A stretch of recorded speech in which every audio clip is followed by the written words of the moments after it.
Good morning. Single mother দেবলিনাস লাইফস্টাইলে তোমাদের সবাইকে স্বাগত। সবাই কেমন আছো বলো? আজকে আবার একটা নতুন ভিডিও নিয়ে তোমাদের সামনে চলে এসেছি। আর আজ সকালটা শুরু করলাম বাইরের দৃশ্য দেখিয়ে। ওই দূরে একটা ফুল দেখতে পাচ্ছ, বেগুনি বেগুনি কালারের। তোমরা হয়তো ক্যামেরাতে বুঝতে পারছো না, কিন্তু ওই ফুলটা এত সুন্দর কালারটা, ওইটা দেখেই মানে চোখটা জুড়িয়ে যায়। ওই জন্য আজকে ভাবলাম তোমাদের একটুখানি বাইরের দৃশ্য দিয়ে আজকের ভিডিওটা শুরু করি। সকালবেলা রোদটা দেখো, যেরকম রোদ উঠেছে ঠিক তেমনি গরমটাও রেখেছে কিন্তু। আর এদিকে মা সকাল সকাল রান্নাঘরে ঢুকে গেছে। হ্যাঁ, আজকে সকালবেলা মা রান্নাটা করে নিচ্ছে, কারণ মায়ের কিছু কাজ আছে। তো মা বললো আজকে সকালে রান্না করে নি, তারপরে বাকি কাজ করব। আর এদিকে আমার মেয়ে পড়াশুনো করে বিস্কিট নিয়ে বসেছে খেতে। পড়াশুনোটা হয়ে গেছে, স্কুলের কাজ কমপ্লিট, আমি ওটা করিয়ে নিয়েছি, তাহলে মনটাও খানিকটা শান্ত হয়ে যায়। এদিকে আমার মেয়ে এখন বিস্কুট খাক, তারপরে আবার ওকে খাওয়াবো, তারপরে ওর আবার স্কুল আছে, ওকে রেডি করব। মানে ওর পেছনে এখন প্রায় 1-2 ঘন্টা চলে যাবে। তারপরে ওকে স্কুলে দিয়ে এসে খানিকটা শান্তি, তখন আবার বাকি কাজটা করা যাবে। তো চলো ফিরে আসি। দেখো মেয়েকে স্কুলে দিয়ে আমি এদিকে ফিরে চলে এসেছি। এসে কিছু কাপড় ছিল, সেইগুলো কেচে আর শুকোতে দিতে এসেছি। আমরা খুব বেশি কাপড় হলে ছাদে যাই, না হলে এই সিঁড়ির এখানটায় দড়ি বেঁধে রেখেছি, এখানটায় মিলে দিই। মোটামুটি রাত্রিকে শুকিয়ে যায়, রাত্রিবেলা শোয়ার সময় আবার সব তুলে ঘরে ঢুকিয়ে দিই। এটাই করি, কারণ এই রোদের মধ্যে যদি ছাদে কাপড়গুলো দিতে যাই, কাপড়গুলো জ্বলে যাবে, তারপরে নিজেদেরও কষ্ট, যে যাও আসো। আর এখানে যখন শুকিয়ে যায় কাপড়গুলো, রঙও ভালো থাকবে আর শুকিয়েও যাবে, কাজও হয়ে যাবে। ওই জন্য আর কষ্ট করে ওপরে যাই না, নিচেই দিয়ে দিই। আর যেদিন খুব বেশি কাপড় থাকে, বিছানা চাদর টাদর এইসব থাকে, তখন তো যেতেই হবে, তখন আর কিচ্ছু করার থাকে না, কারণ এখানে তো দেয়া যাবে না, নিচে লেগে যাবে। আর রোজকার কাপড় বলো, আর এই যে যা টুকটাক দেখো মেয়ের কাপড় থাকে, আমাদের থাকে, সেগুলো ঘরেই দিই। আর ভালো চুড়িদার থাকলে সেগুলো ব্যালকনিতে দিই, সেগুলো এখানেও দিই না। আরেকটা কথা কি বলতো, নিজেদের সুবিধা নিজেদেরকে করে নিতে হবে। যেটাতে তোমার সুবিধা থাকবে সেটা তোমাকে দেখে নিতে হবে, কেউ তোমার সুবিধা করে দেবে না। এই কাজটা করলে আমার সুবিধে হবে, সেটা তোমাকেই বুঝে নিতে হবে। তাই নিজেরা বুঝে নিজেদের মতো কাজ করে নিয়েছি। মেয়েকে স্কুলে দিয়ে আসলে এই সময়টায় কিন্তু অনেকগুলো কাজ হয়ে যায়। সত্যি বলছি, আগে না ওখানে থেকে যেতাম, এখন গরমের জন্য চলে আসি, দেখছি অনেক কাজ হয়ে যায়। দেখো তোমাদের সঙ্গে কথা বলতে বলতে প্রায় আমার কাপড়গুলো শুকোতে দেওয়া হয়ে গেল। ওদিকে আবার মা রান্নাও বসিয়েছে। আজকে আবার একটুখানি ভালো মন্দ রান্নাও হবে। তো কি রান্না হচ্ছে সেটা তোমাদেরকে বলবো। তখন তো দেখালাম মা সকালবেলা একটা রান্না বসিয়েছিল, তারপরে আবার তোমার খানিকটা রান্না বাকি ছিল, সেটা এখন করছে। মাঝখানে একটা রান্না করে কিছু কাজ করে নিয়েছে, তারপরে আবার বাকি রান্নাটা করছে। তবে কি রান্না করছে সেটা তোমাদেরকে অবশ্যই দেখাবো। তোমাদেরকে না দেখালে হয় বলো তো? তোমাদেরকে তো দেখাতেই হবে। আর এই যে জামাগুলো দেখছো, এইগুলোতে এইগুলো আমার মেয়ের পয়লা বৈশাখের জামা হয়েছে। সুতির জামাই কিনেছি, এবার বেশি লম্পঝম্প জামা কিনিনি, কারণ ওইসব জামা কিনলে কোথাও পরা হয় না, আর সুতির জামাগুলো এখন গরমে পরবেও, ওই জন্য ওইগুলোই কিনেছি। তো চলো, কাপড়গুলো প্রায় শুকানো হয়ে গেছে, ঘরে যাই, তারপরে আবার বাকি কথা তোমাদের সঙ্গে বলবো। হ্যাঁ, আবার এখনো ক্লিপ লাগানো বাকি আছে। এখানে দিলেও কি বলতো, ক্লিপ দিয়ে দিই। এই দেখো, আজকে স্পেশাল বললাম না, খাসির মাংস হচ্ছে। পয়লা বৈশাখের দিন হয়েছিল, আবার বাকি খানিকটা ছিল, সেই জন্য এটা আজকে হচ্ছে। এবার মেয়েকে আনতে যেতে হবে, চলো। এই দেখো, এবার চলে এসেছি একদম সন্ধেবেলা।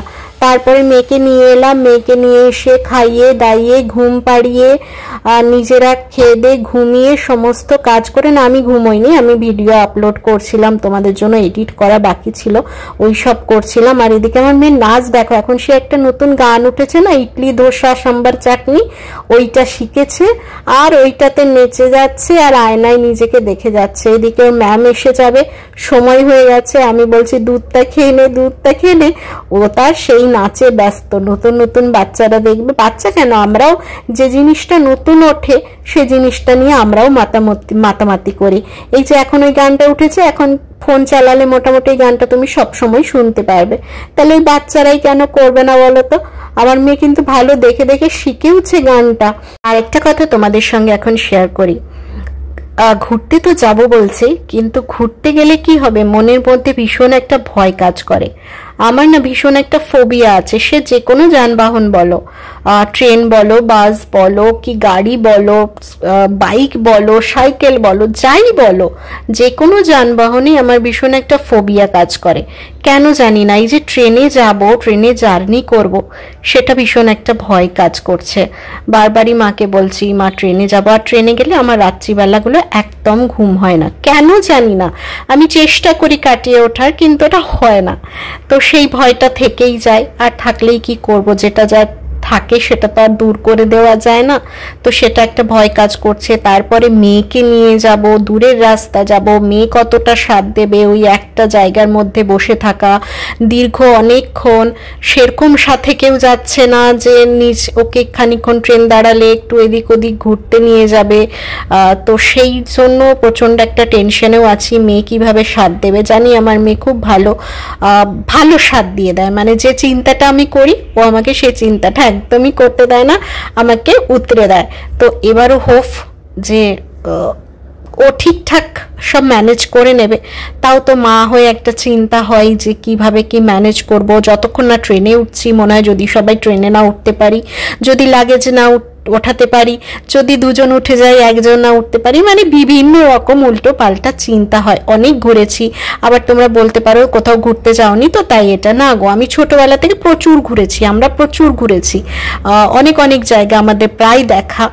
তো তাও না এই ভয়গুলো আমার সব দিন কাজ করে ছোটবেলা থেকে। আর ট্রেনের ভয়টা তো হয়েছে একটা সময়ের পর থেকে, যে ওই সময়টা ট্রেনের অ্যাক্সিডেন্টগুলো দেখে ভীষণ ভয় হয়ে গেছে মনের মধ্যে, যেটা রয়ে গেছে, যেটা কাটাতে পারিনি। রাত্রিবেলাগুলো একদম ঘুমোতে পারি না। তো কি করব, সেই ভয়গুলো কাজ করছে। আনন্দও যেমন ঘুরতে যাব কাজ করছে, ভয়টাও কাজ করছে। কি যে করব সেটাই বুঝতে পারছি না। গুড ইভিনিং, কি করছো সবাই বলো? সেই সকালের পরেই সন্ধেবেলা এসছি, কাপড়গুলো শোকালাম, মা রান্না করছিল, মাকে একটু হেল্প করলাম, হেল্প করে ভিডিওটা এডিট করে খানিকটা মেয়েকে আনতে গেছিলাম। মেয়েকে নিয়ে এসে তারপরে মেয়েকে খাইয়ে দাইয়ে ভিডিও কাজ বাকি অনেক ছিল, সেগুলো করে তোমাদেরকে ভিডিওটা আপলোড করলাম। তারপরে বিকেলবেলা উঠলাম, বিকেলবেলা উঠে তো বেটুর টিচার আসার আছে, বেটুকে একটু পড়ালাম। তারপরে টিচার এলো, পড়ালো, তারপর দেখলে চা, ওর দুধ খাওয়া, মুড়ি, এইসবগুলো হলো। দিয়ে বাসন টাসন ধুয়ে এখন একটুখানি বসেছি। তার মাঝখানে বিপত্তি কি হলো বলো তো? মা ফোন করেছিল বর্ধমান থেকে, বেটুর সঙ্গে ভিডিও কলে কথা বলছিল। বেটু এমন ডিগবাজি দিল একদম খাট থেকে নিচে, দিয়ে মাথার এখানটা লাগলো, বরফ দিয়ে ওষুধ দিয়ে খ্যান খ্যান করছে। বাইরে এখন বসেছে, মায়ের সঙ্গে খেলবো, তোমার সঙ্গে খেলবো, তোমার সঙ্গে খেলবো করছে। তো মা ওর সঙ্গে একটু খেলছে, আর এদিকে মা রুটিও বানাবে, ওর পরোটা বানাবে। তো এইসবই চলছে। এক্ষুনি মোটামুটি ওর পেছনেই একটা যুদ্ধ মতো চললো। আর তার মাঝখানে ও যতক্ষণ পড়ছিল তখন আমি আর মা একটু টুকটুক করে আবার একটু গুছিয়ে নিলাম ওষুধপত্রগুলো, মানে একটু একটু করে না করলে হবে না। তো সেই জন্যই আর কি করলাম। আবার বেটুর কাল স্কুল আছে, আজকে স্কুল ছিল, কালকে আবার স্কুল আছে, তারপরে আবার শুক্রবার বন্ধ, মানে শুক্রবার থেকে এখন অফ। স্কুলে বলে দিয়েছি যে এখন আসতে পারবে না কিছুদিন। তো চলো এরপরে রাত্রিবেলা খাওয়া দাওয়া করবো। দিদা এসে গেছে, তোমাদেরকে দেখাবো। আর রাত্রিবেলা আমরা আজকে ভাতই খাবো। আর সকালে দেখালাম মাংসের ঝোল হয়েছিল, এখনও সেটাই আছে, সেটা দিয়ে আমি আর মা ভাত খাবো। আর বেটুর পরোটা হচ্ছে, আর দিদা মনে হচ্ছে রুটি খাবে। দিদা রুটি খাবে, আমি আর মা ভাত খাবো, বেটু পরোটা খাবে, মানে বিভিন্ন রকম খাওয়ান দাওয়া। তো চলো এখন একটুখানি বসি, ওখানে মায়ের পরোটাটা হয়ে যাক, আর তারপরে খাওয়া দাওয়া করবো, তখন আবার আসবো। তো চলো তোমরাও সঙ্গে থাকো, দেখতে থাকো। এবার চলে এসেছি রাত্রের খাবার খেতে, সবাই নিয়ে বসে পড়েছি। মেয়েকে খাওয়ানো হয়ে গেছে, তো মেয়েকে খাইয়েই আমরা খেতে বসি। ওর একটু তো সময় লাগে, ওকে খাইয়ে নিই, না হলে আবার মাঝে মাঝে আমরা যদি একসঙ্গেও নিয়ে বসি ওকে খাইয়ে দিতে হয়, তো ওই জন্য অসুবিধে হয় নিজেদের খেতে বা ওকে খাওয়াতে।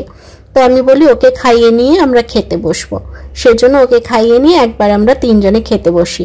আর তোমাদের বললাম যেরকম আমি আর মা ভাত খাবো, ভাত নিয়েছি, মাংসর ঝোল আছে, ওদিকে দিদা রুটি খাচ্ছে, বেটু পরোটা খেয়েছে। যা তোমাদের মেনু বলেছিলাম তাই হয়েছে, তার নড়চড় হয়নি। তো চলো এবার খাওয়া দাওয়া করে আবার খাওয়া দাওয়ার পরেও অনেক কাজ থাকে গো, নিজেদেরকে ফ্রেশ করা, মেয়েকে ফ্রেশ করা, তারপরে যাবতীয় বাসন ধোয়া, জায়গা মোছা, টবগুলো ব্যালকনিতে থাকে, সেই টবগুলো যে গাছগুলো আছে, টুকটাক গাছগুলো আছে, সেই গাছগুলোকে ভেতরে ঢোকা, মানে জানি না কেন কয়েকদিন বাইরে ছিল, ব্যালকনি ঘেরা থাকে, তাও না গাছগুলোকে কিসে যে খেয়ে চলে যায় বুঝতে পারি না, পুরো একদম পরিষ্কার করে পাতা টাতা খেয়ে একদম চলে যায়। ওই জন্য রাত্রিবেলাগুলো আমরা গাছগুলোকে ভেতরে ঢুকিয়ে দিই, আর রিক্স নিই না। আবার সকাল হলে বের করে দিই, সারাদিন বাইরে থাকে। আবার বিকেল রাত্রিবেলা শোয়ার সময় সমস্ত গাছ ঘরে ঢুকিয়ে তারপরে শুই। এই কাজগুলো আবার করতে হয়, এক্সট্রা চেপে গেছে। তারপরে ওই যে কাপড়গুলো সকালে দেখালাম, ওইগুলো দেওয়া আছে, ওইগুলোকে তুলে আনতে হবে, যদি এক দুটো ভেজা থাকে সেগুলোকে মেলতে হবে। শান্তি নেই, কাজ কখনো কম থাকে না। যতক্ষণ না তুমি বিছানায় শুচ্ছ ততক্ষণ তোমার কাজ কম হবে না। বিছানায় শুয়েও আমার কাজ কম হয় না, যেহেতু মেয়েকে ঘুম পাড়াতে হয়, মেয়েকে গল্প বলতে হয়, মেয়েকে গান শোনাতে হয়, মেয়েকে 1.5 ঘন্টা ধরে থাপ থাপ থাপ থাপ করে ঘুম পাড়াতে হয়, প্রচুর কাজ থাকে। যতক্ষণ না মেয়ে ঘুমোচ্ছে ততক্ষণ শান্তি নেই। রাত্রে মেয়ে ঘুমিয়ে গেল, তারপরে এবার নিজের মতো করে একটু সময় কাটাও, কি ঘুমো, যাই করো করো। এ দেখো খাওয়া দাওয়া কমপ্লিট হয়ে গেছে, চলে এসছি। নিজেকে একটু চর্চা করি না, সেভাবে কিছুই করি না। চুলটা তো বাঁধতেই হবে, নাহলে গোটা জট লেগে একাকার হয়ে যাবে। চুলটাকে বেঁধে নেব। কানের দুলটা পরি, কিন্তু ওই প্যাঁচওয়ালা কানের দুল পরে আমি আবার থাকতে পারি না। ওই সকালে পরতে হয়, রাত্রিবেলা খুলে দিতে হয়, আবার সকালে পড়তে হয়, এই আরেকটা বাড়তি কাজ হয়েছে। তারপরে ওষুধ খাওয়া আছে, জল খাওয়া আছে, ড্রেস চেঞ্জ করা আছে, মুখ হাত পা ধোয়া আছে, বাথরুম করা আছে, সমস্ত কিছু আছে। বলছি না, কাজের শেষ থাকে না কার, সবারই, মানে আমার বলে নয়, তোমরা যারা ভিডিও দেখছো সবারই সেই একই অবস্থা, কাজের শেষ। রাত্রিবেলা খাওয়া দাওয়া রেডি, চুলটাও বেঁধে নিয়েছি, এবার শোয়ার পালা। বিছানাও ঝাড়া হয়ে গেছে, শুধু বালিশ টালিশগুলো দেব। এবার মেয়েকে একটু রেডি করে নেব, তারপরে ঘুমোবো। ওষুধ খাওয়া আছে, হ্যাঁ ওষুধ খাওয়া বাকি আছে। তো চলো, প্রচন্ড গরম লাগছে আজকে জানি না, ওয়েদার আজকে হাওয়াও দিচ্ছে না একটুখানি।